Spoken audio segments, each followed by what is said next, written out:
s'il faut qu'il nous ait fait cette perfidie. Mais je ne comprends pas, après tant d'années d'amour, tant d'impatience témoignée, tant d'hommages pressants, de vœux, de larmes et de soupirs, tant de lettres passionnées, je ne comprends pas, dis-je, après tout cela, qu'il aura le cœur de pouvoir manquer à sa parole. Je n'ai pas grande peine à le comprendre, moi. Si tu connaissais le pèlerin, tu trouveras la chose assez facile pour lui. Je ne dis pas qu'il ait changé de sentiment pour donner Elvire. J'en ai point de certitude encore. Mais sais-tu que par son ordre, je partis avant lui et que depuis son arrivée, il ne m'a point entretenu? Par précaution, je t'apprends Iternos, que tu vois en Don Juan, mon maître. Le plus grand scélérat que la terre ait jamais porté. Un enragé, un chien, un hérétique, un diable, un turc qui ne croit ni ciel ni enfer. Ni loup-garou. Tu me dis qu'il a épousé ta maîtresse. Je crois qu'il en aurait plus fait pour sa passion qu'avec elle il aurait encore épousé... toi, ou son chien, ou son chat. Un mariage ne lui coûte rien à contracter.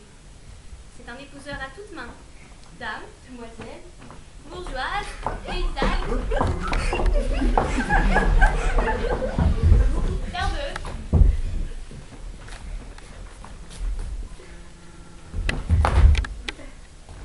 Il ne trouve rien de trop chaud ni de trop froid pour lui.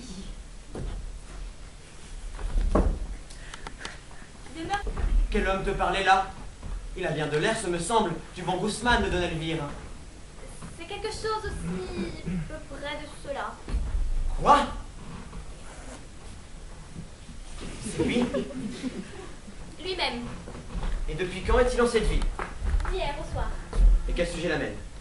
Je crois que vous jugez assez bien de ce qui le peut inquiéter. Notre départ, sans doute. Le bonhomme en est tout mortifié et m'en demandait le sujet. Moi, je crois, sans vous faire tort, que vous avez quelques nouvel amour en tête. Tu le crois? Oui. Ah, ma foi, tu ne te trompes point. Et je dois t'avouer qu'un nouvel objet a chassé Elvire de ma pensée. Eh mon Dieu, je connais mon Don Juan sur le bout du doigt. Et connais votre cœur pour le plus grand coureur du monde. Et ne trouves-tu pas, dis-moi, que j'ai raison d'en user de la sorte? Monsieur... Mais dans le droit de nous charmer.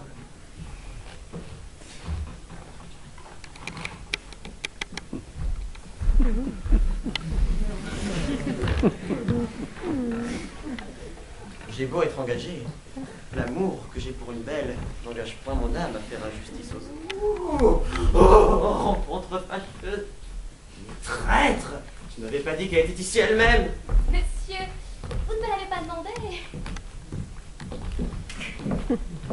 Me ferez-vous la grâce, Don Juan, de leur bien me reconnaître? Et puis-je au moins espérer que vous deviez tourner le visage de ce côté? Oh, madame. Je vous avoue que je suis surpris. Que je vous attendais point ici. Oui, je vois bien que vous ne m'y attendiez pas. Et vous êtes surpris à la vérité. Mais tout autrement que je ne l'espérais. Et la manière dont vous le paraissez me persuade pleinement ce que je refusais de croire. J'admire ma simplicité et la faiblesse de mon cœur, à douter d'une trahison que tant d'apparences me confirmaient. J'ai été assez bonne, je le confesse, ou plutôt assez sotte pour me vouloir tromper moi-même et travailler à démentir mes yeux et mon jugement. Mais enfin, cet abord ne nous permet plus de douter, et le coup d'œil qui m'a reçu m'apprend bien plus de choses que je ne voudrais en apprendre. Je serais bien aise, pourtant, d'ouïr de votre bouche les raisons de votre départ.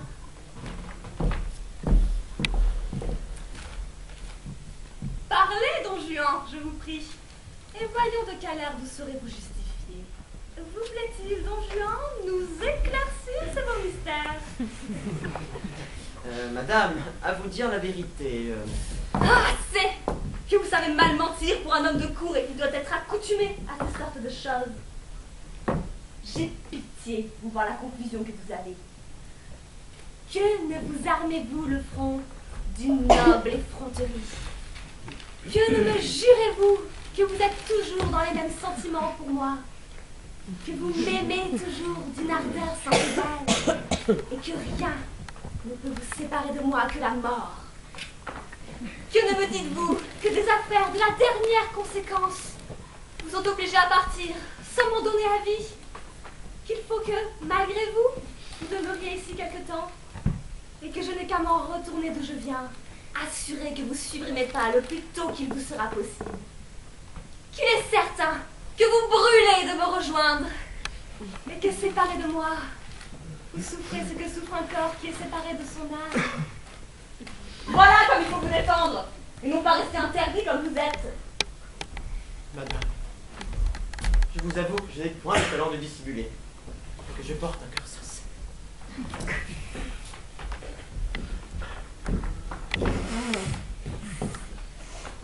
Je ne vous dirai point que je suis toujours dans les mêmes sentiments pour vous, et que je brûle de vous rejoindre. Puisqu'enfin, il est assuré que je ne suis parti que pour vous fuir. Non point pour les raisons que vous pourrez vous figurer, mais par un pur motif de conscience. Madame, j'ai ouvert les yeux de l'âme sur ce que je faisais. J'ai fait réflexion que pour vous épouser, je vous ai dérobé à la clôture d'un couvent, et que le ciel est fort jaloux de ce genre de choses. J'ai pensé que notre mariage n'était qu'un adultère déguisé, et qu'il nous attirerait quelques disgrâces d'en haut, et qu'enfin, je devais tâcher de vous oublier. Comment pouvez-vous, madame, vous opposer à une si sainte pensée, que j'allasse en vous retenant me mettre le ciel sur les bras? C'est maintenant que je te connais tout entier. Mais sache que ton crime ne demeurera pas impuni, et que le même ciel dont tu te joues me sera vengé de ta perfidie. Madame... Il suffit!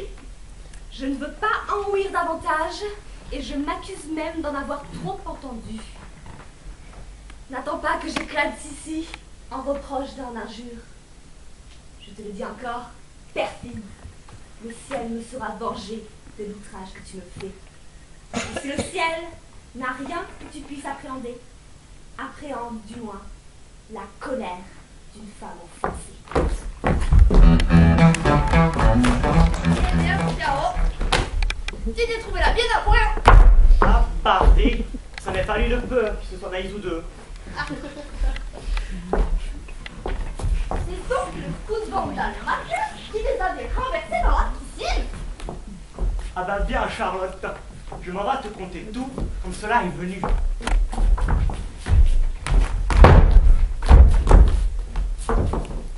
Gestion sur le bord de la mare. Moi et le gros Lucas. Et je nous amusions à batifoler avec, des modes de tard.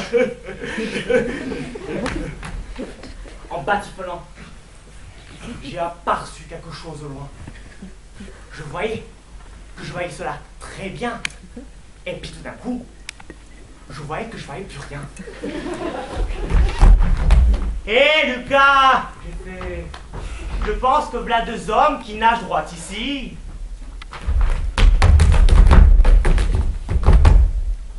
Point du tout, m'a fait te la barlue. Un peu auparavant, Charlotte. J'ai quelque chose à te dire, moi. Eh bien, dis qu'est-ce que c'est? Vois-tu, Charlotte, il faut, comme le dit l'autre, que je te démonte mon cœur. Je t'aime, tu le sais bien, et j'ai senti pour être mariés ensemble. Mais je ne suis point satisfait de toi. Et comment? Qu'est-ce que donc il y a? Il y a que tu me chagrines l'esprit, franchement. Et comment donc? Tu ne m'aimes pas. Qu'est-ce que ça? Et oui, ce n'est que ça, et c'est déjà bien assez. Et ne trouves-tu pas, dis-moi, que celle-ci vaut bien l'autre? Assurément, autre pièce nouvelle.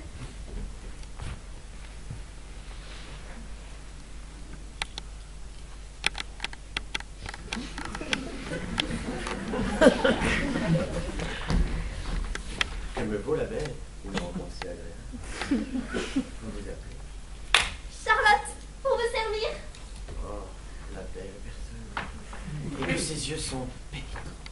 Oh, monsieur, vous m'en rendez toute honteuse. Oh, mais n'ayez point honte de vous entendre dire. Donnez-moi donc, belle Charlotte, un baiser pour gage de votre amour.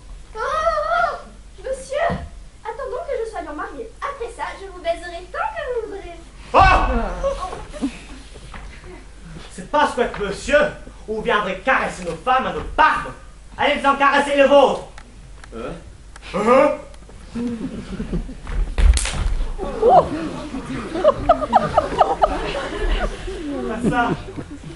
Ça c'est pas bien de battre les gens.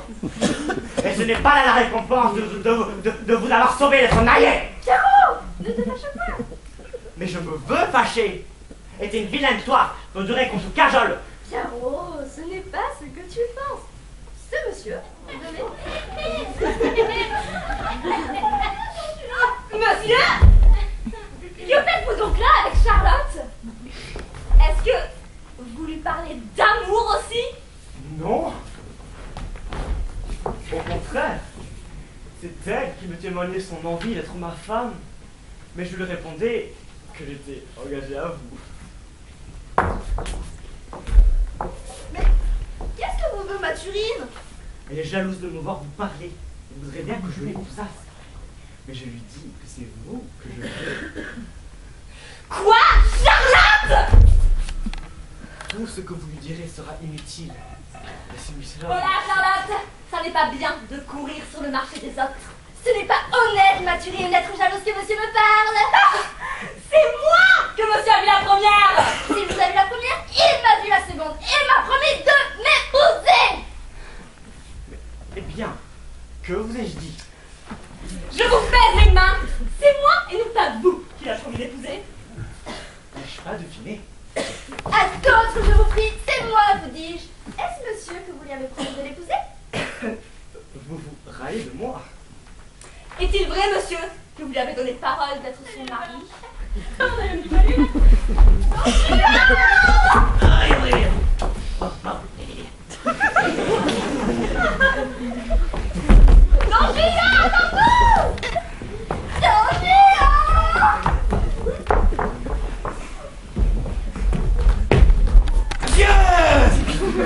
Je viens vous avertir qu'il ne fait pas bon ici pour... Comment? 12 hommes vous cherchent. Ils vont arriver ici dans un moment. Le plus tôt que vous pourrez partir d'ici sera le meilleur. À ce moment-là, un débat théologico. Wow! Qu'est-ce qui se passe après? Sur la route, Don Juan et Sganarelle rencontrent un mendiant.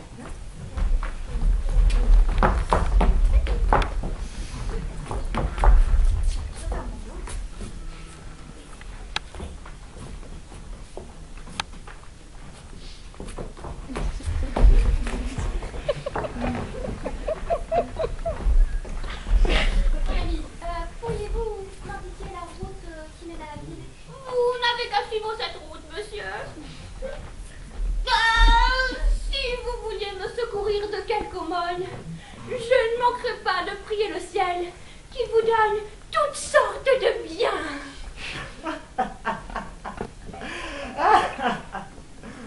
Je m'en vais vous donner un louis d'or. Pourvu que tu veuilles jurer.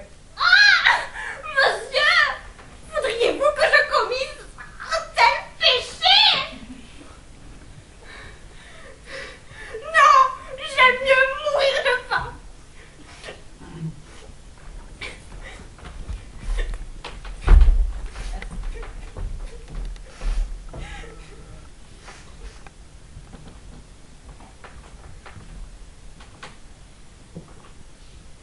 Mais qu'est-ce qui se passe maintenant?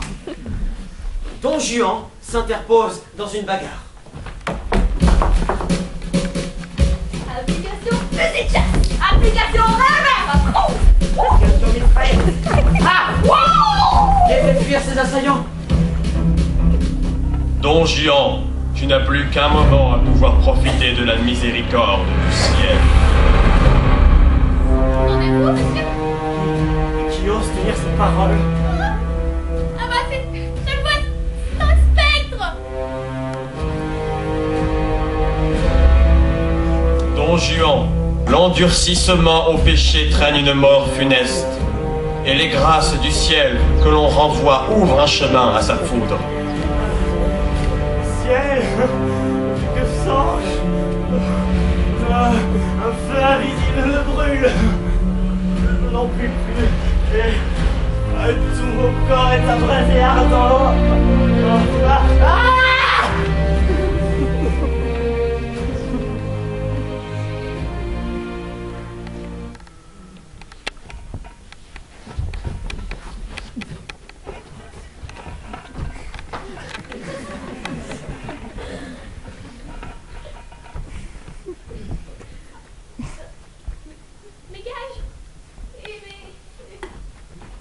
Mes gages, pourquoi faut-il qu'à la fin, tout le monde soit heureux, sauf moi?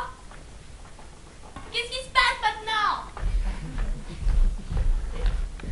Et bah, c'est fini.